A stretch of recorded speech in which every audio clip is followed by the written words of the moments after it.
क्योंकि अभी तक लगातार वीडियो जो जींद यूनिवर्सिटी की थी, आज अब कुरुक्षेत्र यूनिवर्सिटी की मार्केट। सवाल यो है कि जींद में महिला खाप पंचायत बनी है। महिला खाप, आज तक आदमी इसका मान संभाल रहे थे, महिला खाप पंचायत बनी है।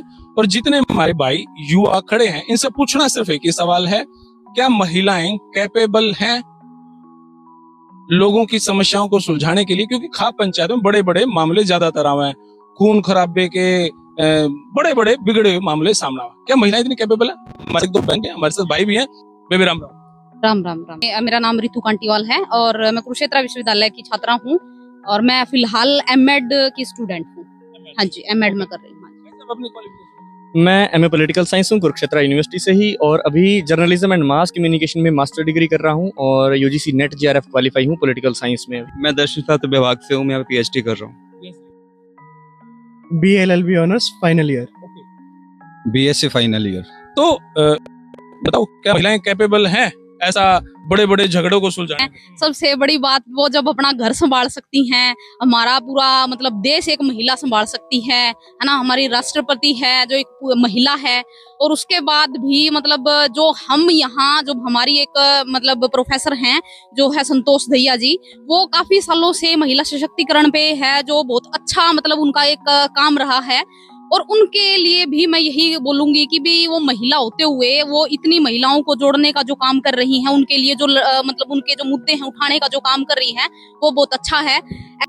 महिला खाप पंचायत क्या वो खूनी झगड़ों जैसे मामलों का निपटारा कर सकती है? देखो, जहाँ तक खूनी झगड़ों का आप बात कर रहे हो, देश की माननीय जो राष्ट्रपति हैं वो महिला हैं और वो तीनों सेनाओं की प्रमुख हैं।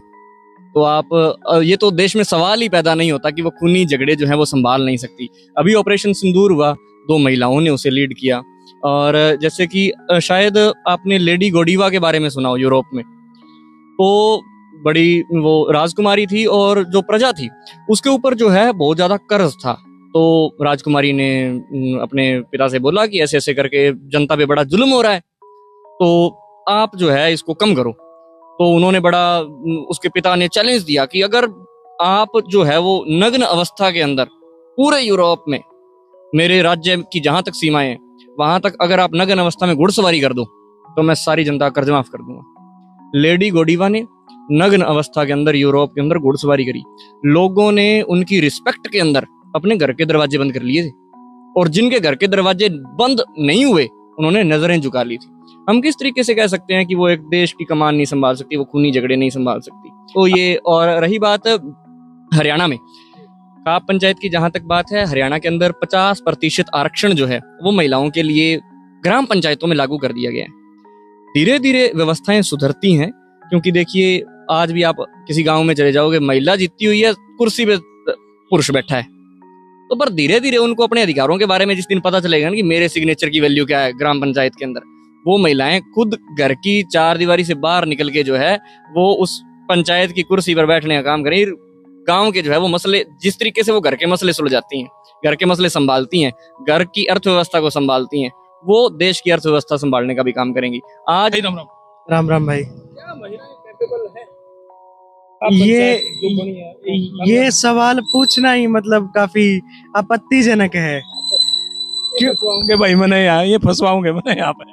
मैं एक बात बता देता हूँ पत्रकार जी, मतलब महिलाएं जो हैं एक तरीके से अगर हम उनको माँ का दर्जा, माँ कह के पुकारें तो वो बहुत बड़ा स्थान होगा, एक सही विश्लेषण होगा। जब हम बात करते हैं महिलाओं की, वो जगत जननी है, उसने घर से लेके राष्ट्र तक को संभाला है, इस विश्व को संभाला है। तो हमें ये देखना चाहिए कि जो हम सवाल कर रहे हैं क्या वो सही है। हमें सवाल यहाँ नहीं करने चाहिए, हमें सवाल उन खाप पंचायतों से करने चाहिए कि इतने दिनों से आप कहाँ सोए हुए थे, आपकी महिलाएं उन चूल्हे चौके के अंदर क्यों थी। ये सवाल उस सिस्टम से करना चाहिए जो हर दिन ये महिलाओं को दबाने का काम करता है, और उस सिस्टम के अंदर जो कुछ तुच्छ मानसिकता के जो लोग बैठे हैं, जो खुद को एक मेल ईगो सेटिस्फाई करने की जो बातें कहते हैं, और जो बात समाज की जो बात करते हैं। जी बिल्कुल बिल्कुल, जो हमारा जो कल्चर था, सनातन था, जो हमारा प्राकृतिक, जो जब हम बात करते हैं वैदिक जो हमारी संस्कृति थी, उसके अनुसार तो ये चीजें नहीं थी।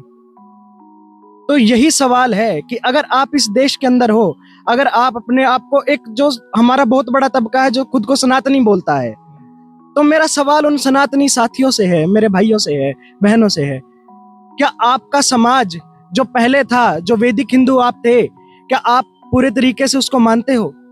केवल यही सवाल है। अगर आप हर औरत के अंदर अपनी माँ को देखोगे, जो चूल्हे से लेके आपको स्कूल से लेके आपको ऑफिस से लेकर पूरे राष्ट्र तक का जो प्रबंध करती है, जो चलाती है, जो संभालती है, अगर वो हर एक औरत में अगर आपने अपनी माँ देखी है, तो आप कहीं ना कहीं इस चीज से जरूर लज्जित महसूस करेंगे, इस सवाल से लज्जित महसूस। बुला के मानने का ये भाई भाई क्या हाँ कहना जी। चाहेंगे? हाँ, हाँ, बिल्कुल कैपेबल है। आप खुद भी देख सकते हैं कि सबसे पहला जो शिक्षक होता है वो एक माँ होती है, वो महिला होती है। और जैसा कि आपने बताया कि खून खराबे वाले जो झगड़े हैं उनको नहीं देख सकती, तो मैं आपको बता दूं कि जो झांसी की रानी थी वो भी महिला थी, जो इंदिरा गांधी थी वो भी महिला थी। ठीक है, इंदिरा गांधी ने वो बांग्लादेश को आज़ाद करवाने के लिए बहुत बड़ा योगदान दिया है। ठीक है, तो हम बिल्कुल कह सकते हैं कि कैपेबल हैं महिलाएं। हाँ, बिल्कुल। कहना चाहूंगा इस चीज में, जैसे किसान आंदोलन हुआ था, तो उसमें हमारी जो माताएं थी वो बैठी थी धरने पे। तो ऐसा नहीं है कि जब महिलाओं की जब बारी आती है ना नेतृत्व की, तो उन्होंने एक सफल आंदोलन दिया इस पूरे देश का सबसे बड़ा। जब छात्र आंदोलन हुए तो वहां पर भी महिलाओं का सबसे बड़ा योगदान रहा, मेरी बहनों का सबसे बड़ा योगदान रहा। सबसे जो हमारी पहली महिला आईपीएस ऑफिसर थी, जो हैं किरण बेदी जी, तो आज वो सिस्टम के अंदर घुस करके एक तरीके से जो हमारी जो एग्जीक्यूटिव प्रणाली है उसको सुचारू रूप से चलाते हैं। इस देश को जो बागडोर है ना, वो शुरू की जो परंपरा रही है वो महिलाओं के हाथ में ही रही है। वरना हमारा देश, हमारी संस्कृति कमजोर नहीं है। हमें थोड़ा सा अपने आप को जो कहते हैं ना, चेतना हमारी जगह नहीं होगी, बस इतनी सी बात है। सर, मैं सबसे पहले जो हरियाणा की महिलाएं हैं उनको बधाई देना चाहूँगा कि जिंदगी खाप पंचायत ने फैसला किया कि वो एक अपनी अलग से खाप पंचायत बना सकें। मैं अलीगढ़ यूपी से हूँ, लेकिन मैं हरियाणा के इतिहास को जानता हूँ। मैं जानता हूँ कि यहाँ पे जो खाप पंचायत है उसका इतिहास बहुत पुराना है, लेकिन उसमें सर कुछ कमियाँ हैं। उनमें कमियाँ ये हैं कि उनके जो फैसले हुए हैं वो महिलाओं को लेकर कुछ पक्षपातपूर्ण रहे हैं। तो यदि हम एक लोकतांत्रिक देश में रह रहे हैं जिसमें हर समाज के तबके का एक अपना रिप्रेजेंटेशन है, चाहे वो पार्लियामेंट हो, चाहे वो ग्राम पंचायत के चुनाव हो, तो महिलाओं का भी एक प्रतिनिधित्व होना चाहिए, उनका एक रिप्रेजेंटेशन होना चाहिए जो उनके फैसले वो खुद ले सकें। और महिलाएं किसी भी फील्ड में मुझे लगता है कि पुरुषों से कम नहीं है, चाहे वो डिफेंस का फील्ड हो, चाहे फिर वो गवर्नेंस का फील्ड हो, चाहे वो लीगल फील्ड हो। तो महिलाएं मुझे लगता है कि अपने मामलों को बखूबी वो अच्छे से निपटा सकती हैं और निभा सकती हैं। जहाँ तक खून खराबे की बात है, तो आप जितने भी इन्वेस्टिगेशन जो एजेंसीज हैं, चाहे सीबीआई हो, चाहे फिर आपका डिफेंस हो, चाहे पुलिस फोर्स हो या कुछ भी हो, उन सब में महिलाएं हैं। और मुझे लगता है कि जो नेक्स्ट हमारी जो सुप्रीम कोर्ट की जो चीफ जस्टिस हैं वो भी एक महिला होने वाली हैं। हमारा भारत जो है वो इतिहास रचने वाला है कि वो पहली महिला जो होंगी, वो पहली first chief justice of supreme court महिला होंगी। तो खाप पंचायत में महिलाओं का जो प्रतिनिधित्वकरण है, मुझे ऐसा लगता है कि हरियाणा में महिलाओं के लिए एक बहुत अच्छा एक कदम है उनके समानता की तरफ, उनके प्रतिनिधित्व की तरफ, उनकी आवाज की तरफ। और हम रियली, मुझे लगता है, we are entering in the democratic era of this land Haryana. एक स्कॉलर हैं साइमन दीप ब्यूआर, वो एक बात कहती हैं कि महिलाएं पैदा नहीं होती, महिलाएं बनाई जाती हैं। बड़ी गहरी बात। तो मुझे लगता है कि जिस दिन महिलाएं पैदा होनी शुरू हो जाएंगी हमारे समाज में, उस दिन जो है ये जो आज हम सवाल कर रहे हैं, हो सकता है कि हमारे से 50 साल बाद अगर किसी पीढ़ी से आप ये सवाल करोगे तो वो इस सवाल को ही नहीं समझ पाएंगे, ये सवाल खत्म ही हो जाएंगे। तो अच्छा, ये भी कोई सवाल होता था। तो ये चीजें हैं। महारानियां जो हैं पहले के टाइम में वो सती हो रही थी, और जब महारानियां सती हो रही थी तो नौकरानियों का क्या काम, तो पीछे पीछे नौकरानियां भी सती हो रही थी। और उन नौकरानियों के जो पुरुष थे वो बेचारे रो रहे हैं क्योंकि उनकी महिलाएं जो है वो सती हो रही हैं। परंतु वो पुरुष रोते रोते हुए भी महिलाओं को मारते हैं, और जब महिलाएं रोती हैं तो उन्हें और जोर से मारते हैं, और जब उन्हें और जोर से मार देते हैं तो वो मर जाती हैं।